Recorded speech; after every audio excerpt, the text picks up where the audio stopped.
મતદાનના મિજાજમાં આજે અમે વાત કરી દેશના ભાવિ સાથે અને એ લોકો સાથે પણ કે જે કરે છે ભાવિનું ઘડતર. આવો ફર્સ્ટ ટાઈમ વોટર્સ યુવા વિદ્યાર્થી અને શિક્ષકો પાસેથી જાણીએ તેમનો મિજાજ. નમસ્કાર, મતદાનના મિજાજમાં આપનું સ્વાગત છે અને તમારી સાથે હું છું હિના. જનતા વોટ કરે છે અને જનતા કિંગ મેકર સાબિત થાય છે. જનતા વોટ કરે છે, જેને વોટ સૌથી વધારે મળશે નેતા જીતશે. પરંતુ આખરે નેતા કેવા હોવા જોઈએ? હવે જે સરકાર ચૂંટાઈને આવશે તેમની પાસે કયા વિકાસના મુદ્દાઓની આશા જનતા રાખે છે? આજે આપણે એમની સાથે વાત કરવી છે કે જે ભવિષ્યનું ઘડતર કરે છે એવા શિક્ષકો અને સાથે સાથે ફર્સ્ટ વોટર સ્ટુડન્ટ્સ કે જેઓ સરકાર પાસે શું આશાઓ રાખે છે. સૌથી પહેલા વાત કરીએ, સર શું નામ છે તમારું? કેસી વાઘેલા. સર કેવા નેતા તમને જોઈએ છે? જો સરકારની આપણે વાત કરીએ અત્યારે તો સરકાર ખૂબ સારી છે. સરકાર વિકાસ કરી રહી છે. વિકાસના મુદ્દે આજે આપણે ખૂબ જ આગળ વધી ગયા છે. ગુજરાત જેમાં પ્રથમ નંબરે આવ્યું છે, એક્સેપ્ટ બધું બરાબર ચાલી રહ્યું છે. પણ આજની સરકારે થોડો વિચાર કરવો જોઈએ. કોના વિશે? તો ગૃહિણી વિશે. આજે ઘરનું ભારણ ખૂબ જ વધી ગયું છે. આજે આમ જોવા જઈએ તો સામાન્ય માણસ 20,000 30,000 ઘર ચલાવવું અઘરું બની ગયું છે. તો હું એમ કહેવા માંગુ સરકારે કે આજે જે ગૃહિણીને થોડી રાહત મળે એવી રાહત એમને આપવી જોઈએ.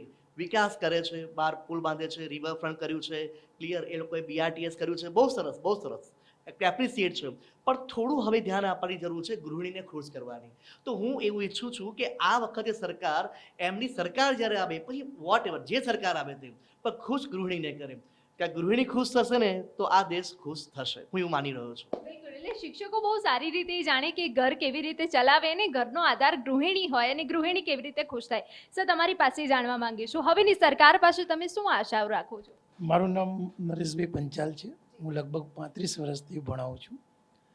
આ સરકારની અંદર મેં એક વસ્તુ તો પહેલી માર્ક કરી કે હમણાં એક નવી જે પોલિસી લાવ્યા કે જે ફોરેનની અંદર જે લોકો ફસાયેલા હતા, જે લોકો કારીગર વર્ગ હતો કે કોઈ પણ હતો, એના માટેની જે પોલિસી લાવ્યા, નંબર 1 પોલિસી, કે જેને કારણે ઘણા મા બાપોના જે છોકરાઓ ગયેલા હતા એ પાછા આવ્યા.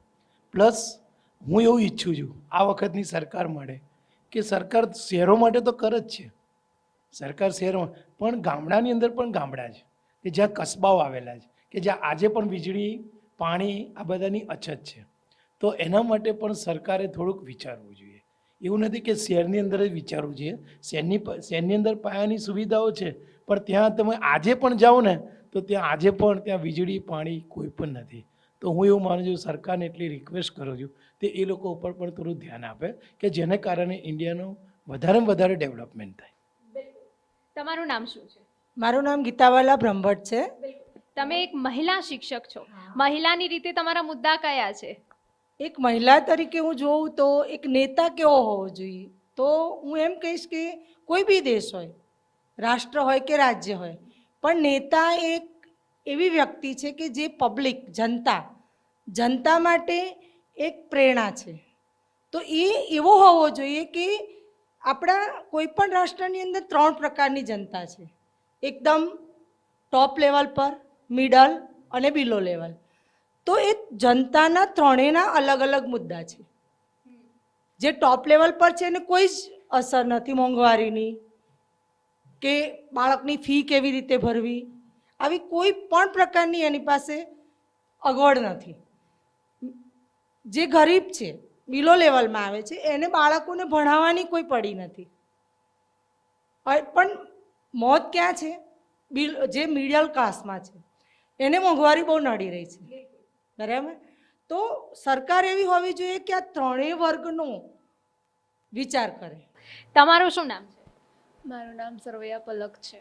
એક અત્યારે તમે સુરક્ષાની દ્રષ્ટિએ અમદાવાદને કેવું માનો છો?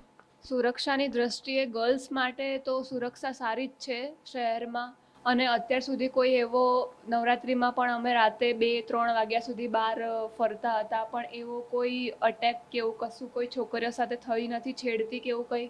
તો ગર્લ્સની સુરક્ષા માટે સરકાર સારી છે, પણ એજ્યુકેશનને લઈને અમુક સુધારા કરવાની જરૂર છે કે અમુક બાળકોના માતા પિતાની પરિસ્થિતિ સારી નથી હોતી કે જે તેના બાળકોને એક્ટિવા કે એવું કંઈ લઈ શકે કે પછી સારી કોલેજમાં, પ્રાઇવેટ કોલેજમાં ભણાવી શકે એવી કોઈ સુવિધા છે નહીં. તો એ લોકો એમના છોકરાઓને ગવર્મેન્ટ કોલેજમાં મૂકે છે અને એ લોકોની એ લોકોની ઈચ્છા હોય છે કે મારું બાળક પણ ભણીને આગળ વધે, તો તેથી એ લોકો એને ગવર્મેન્ટ કોલેજમાં મૂકીને આગળ વધારવાની કોશિશ કરે છે. તો મારી ઈચ્છા એ જ છે કે એજ્યુકેશનના ફીસ ઘટે, બાળકોને સ્કોલરશિપ મળી રહે, જેથી જેના પેરેન્ટ્સની સગવડ નથી તે લોકો એના બાળકોને ભણાવી શકે. એટલે સ્વાભાવિક છે કે ફર્સ્ટ વોટર છે કે તેઓ પોતાના શિક્ષણનું જ વિચારશે. શું નામ છે તમારું? મારું નામ વૈશ્વી વાઘેલા. આ સરકાર પાસે તમે શું ઈચ્છા રાખો છો ફર્સ્ટ વોટર તરીકે કે આ મુદ્દાઓને ધ્યાનમાં રાખીને તમે વોટ કરશો? હા, એવા કેટલાય પેરેન્ટ્સ છે જે એમના બાળકોને સરખું ભણાવી શકતા નથી, કારણ કે એટલી એજ્યુકેશનની એટલી ફીસ અત્યારે વધી ગઈ છે અને એટલે અત્યારની સરકાર એટલી સ્કોલરશિપ પણ નથી આપી રહી. એટલે અમુક કેટલી એવી ગર્લ્સ છે જેને મીન્સ એના પેરેન્ટ્સ ભણાવી નથી શકતા. ભણવું તો બધી ગર્લ્સને હોય છે પણ એ ભણાવી નથી શકતા. સો અને સ્ટેશનરીના ભાવ પણ એટલા વધી ગયા છે. સો સુરક્ષાને લઈને તમને કેવું અમદાવાદ લાગે છે? હા, અમુક એરિયાઝ છે જ્યાં ફૂલ પ્રોટેક્શન છે, બટ અમુક એવા એરિયાઝ છે જ્યાં પ્રોટેક્શન નથી. સો એ એરિયાઝ પર વધારે પ્રોટેક્શન કરવાની છે. અમદાવાદમાં સૌથી વધારે તમને વિકાસની દ્રષ્ટિએ શું ગમે છે? રિવરફ્રન્ટ વાળો એરિયા. હા. જે રીતે ફર્સ્ટ વોટર સાથે આપણે વાત કરી કે તેઓ કહી રહ્યા છે કે શિક્ષણનો મુદ્દો તેમને સૌથી વધારે સ્પર્શી રહ્યો છે. ટીચર સાથે વાત કરી, ટીચરને ક્યાંક ને ક્યાંક મોંઘવારી નડી રહી છે. આ બધા મુદ્દાઓને જોતા હવે સરકાર પાસે આગળ શું આશાઓ રાખવામાં આવે છે એ જ નેતાને પસંદ કરવામાં આવશે જે આ બધા મુદ્દાઓને સરખો ન્યાય આપે. મતદાનના મિજાજમાં અત્યારે બસ આટલું જ. કેમેરા પર્સન દીપક સેન સાથે હિના ચૌહાણ, TV9 અમદાવાદ.